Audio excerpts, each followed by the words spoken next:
ასევე მიმართავ კიდე შესაბამის სამსახურებს, ვინც მუშაობდა, ზოგი კომენტარებში წერენ, რომ რა გინდა დასუფთავების სამსახურის ხალხის გამო. მე არაფერი მინდა.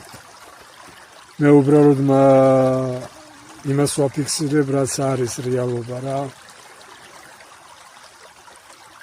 თბილისევის ჯგუფის კომპანიაში ახლობლები, ნაცნობები მუშაობენ. 100% დარწმუნებული ვარ, ისინი ასრულებენ პირნათლად თავიანთ მოვალეობას. ეს უეჭველი დარწმუნებული ვარ. მე თუმეტეს რომ იციან რომ მე ვიღებ მსგავს კადრებს.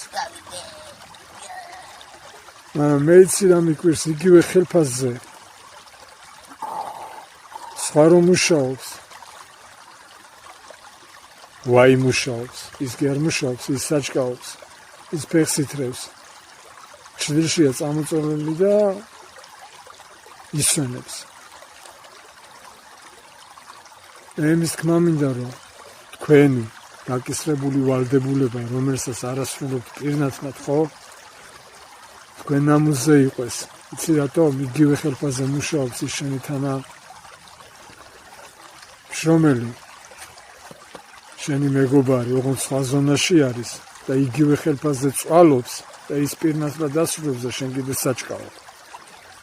შენ სამსახურიდან გასაშვები ხარ წესი და კანონით, მაგრამ არ გიშვებენ, იმიტომ რომ თვითონაც უჭირს და შენ იმდენად ცუდი ადამიანი ხარ, რომ იცი ეგ, რომ უჭირთ უშახელი და იყენებს საბაბს, ოღონდ ლიჟბის სახეზე ჩანდეს და ხალხი ხედავდეს, რომ ნარინჯისფერი ადამიანები დადიან და მუშაობენ.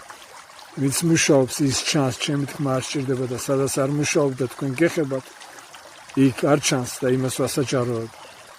შესაბამის სამსახურს, რომელსაც ეხება დაჯარიმება, ცხვირწინ ნაგავს ყრიან, გარემოვეჭრეები. არ ეუნებიან, რომ აქ რატო ხარ? ჯარიმა გეკუთვნის.